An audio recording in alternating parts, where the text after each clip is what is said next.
Apa panas kita?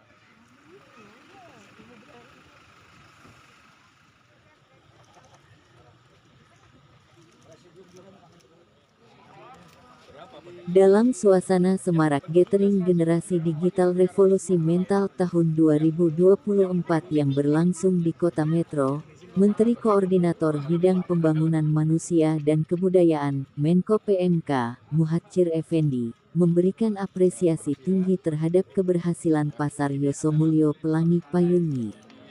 Pasar rakyat ini berlokasi di gang-gang Kampung Yosomulyo.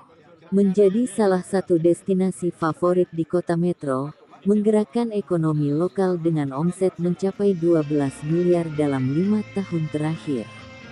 Menko PMK mengungkapkan kekagumannya atas inisiatif dan pengelolaan pasar yang didominasi oleh pedagang perempuan. Pelibatan pedagang yang rata-rata perempuan menunjukkan inisiatif pemberdayaan ekonomi masyarakat yang patut diapresiasi. Payungi, yang kini dikunjungi oleh 2.500 hingga 5.000 orang setiap minggunya, tidak hanya menjadi pusat ekonomi, tetapi juga menjadi cerminan nyata dari Gerakan Nasional Revolusi Mental GNRM. Menko PMK menekankan bahwa Payungi telah mempraktikkan nilai-nilai utama revolusi mental, yakni integritas, etos kerja, dan gotong royong. Dalam perjalanan menuju aula tempat acara, Menko PMK menyempatkan diri untuk mengunjungi beberapa stand di pasar, seperti stand minuman dan kopi yang dikelola oleh penyandang disabilitas pendengaran, warung jamu tradisional, taman baca, dan ruang kreativitas. Semua ini menunjukkan nilai-nilai revolusi mental nyata mewamai setiap aktivitas di Payungi. Kota Metro sendiri telah menunjukkan kerjasama pentahelix yang kuat, dengan komunikasi dan kolaborasi intensif antara pemerintah kota dan berbagai organisasi masyarakat. Gugus Tugas Daerah GTD GNRM Kota Metro, yang sudah terbentuk sejak 2020, aktif mendorong implementasi aksi nyata dalam mewujudkan Indonesia yang melayani, tertib, bersih, mandiri, dan bersatu. Muhadjir menegaskan pentingnya terus menyebarkan nilai-nilai revolusi mental dalam era digital ini. Melalui medium komunikasi digital, Muhadjir mengajak viralkan kebaikan-kebaikan, praktik baik, dan aksi nyata yang selaras dengan nilai-nilai revolusi mental.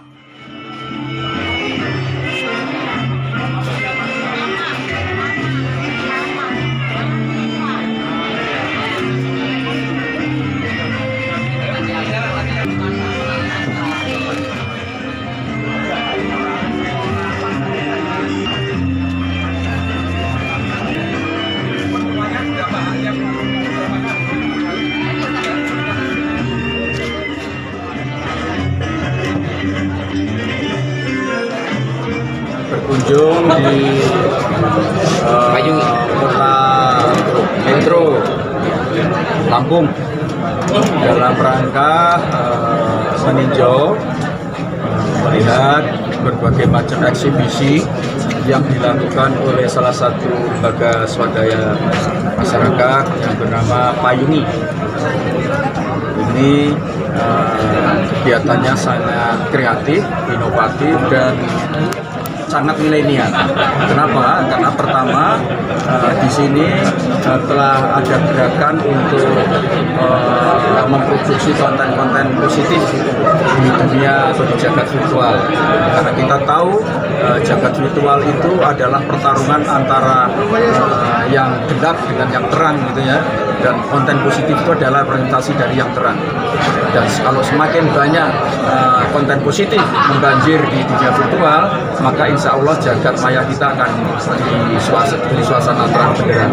Dan itu tantangan berat, ya, saya kira kita tahu, karena di dunia virtual ini sekarang banyak hoax, banyak konten-konten negatif, berbagai macam bullying, caci maki, bahkan juga ancaman itu banjir di dunia virtual kita. Dan ini sangat memprihatinkan, Dan ini adalah menjadi tanggung jawab kita bersama, terutama generasi milenial itu sendiri, karena generasi milenial itulah generasi pertama yang 100% berada di dalam dunia digital. Kalau seperti saya ini hanya sepertiga saja, sebagian besar saya adalah dunia non-digital. Termasuk Pak Wali, saya kira bukan termasuk yang 100% generasi digital. Karena itu apa yang diprakarsai oleh Yayasan Payung ini sangat kita dukung penuh. Sebaiknya juga diadopsi dan direplikasi di tempat-tempat lain. Yang kedua, Payung ini juga memberikan perhatian yang sangat serius dalam kaitannya dengan warga difabel, terutama anak-anak. Kita tahu bahwa mereka adalah mengalami hambatan sehingga tidak bisa hidup, menikmati hidup sewajarnya seperti kita semua. Dan itu perlu perhatian, dan terutama harus kita dorong agar mereka betul-betul bisa menjadi insan-insan mandiri dengan segala keterbatasannya. Karena kalau dia semakin mandiri dengan keterbatasannya itu, maka insya Allah dia juga akan bisa merasakan hidup apa adanya seperti kita semua. Dan ini penting sekali karena perhatian kita, concern kita, dan juga alokasi anggaran kita dari pemerintah untuk masyarakat atau untuk anak-anak difabel ini dengan segala variasinya itu masih sangat rendah. Kita masih di bawah 40%. Artinya berarti ada 60% anak-anak difabel di luar sana yang belum terjangkau, belum tersentuh dengan berbagai macam perhatian, belum berbagai macam perawatan dan pelayanan. Karena itu ini juga suatu langkah yang besar. Saya bisa bayangkan kalau generasi milenial itu melakukan gerakan seperti yang ada di Yayasan Payung ini, tidak usah 100%, 60% saja, itu saya kira penanganan masalah difabel saudara-saudara kita, anak-anak kita yang kebetulan terlahir dalam keadaan tidak bisa hidup sebulan wajar, itu akan terpenuhi hak-haknya seperti yang tercantum di dalam Undang-Undang Dasar 1945 yang menyatakan bahwa fakir miskin dan anak-anak terlantar, anak-anak terlantar itu dipelihara oleh negara. Negara lah bertanggung jawab pada mereka. Dan tadi itu kita masih punya keterbatasan negara.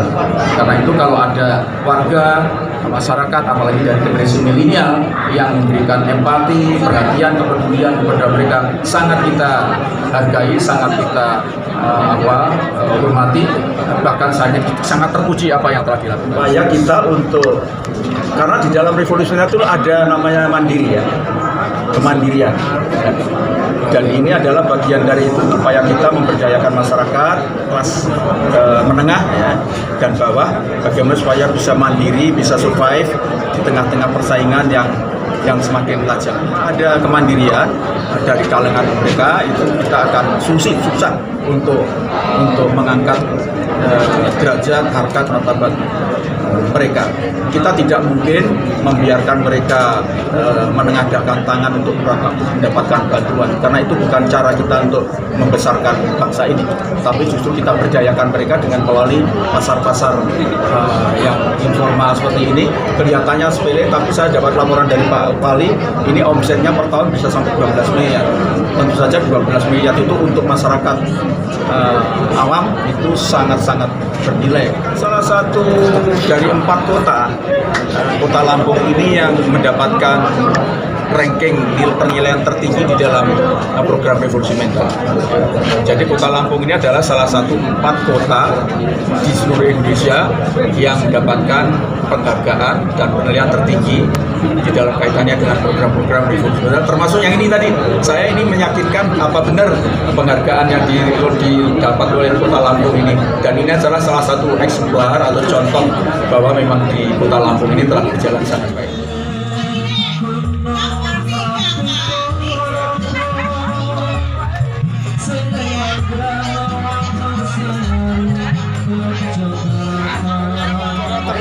Pemberdayaan tentu salah satunya paling alhamdulillah dari di Indonesia itu hanya 4 provinsi, salah satunya adalah di kota Metro. Tentu juga kalau kita berbicara replikasi tentu sangat bisa sekali, tetapi tentunya harus ada penggerakan di situ, harus ada penggerak, adanya kolaborasi, adanya inovasi. Dan ini tidak boleh ada satu yang Metro ini merupakan pusat kegiatan wilayah, salah satunya adalah pusat autis, dan ada 32 sekolah khusus di sini. Jadi sekolah disabilitas, dan peran ini tidak bisa oleh pemerintah sendiri banyak pihak swasta, termasuk dalam hal ini tentu di sini dihadirkan tadi bagaimana saudara-saudara anak-anak disabilitas kita sudah melihatkan beberapa karyanya dalam pembangunan. Oke.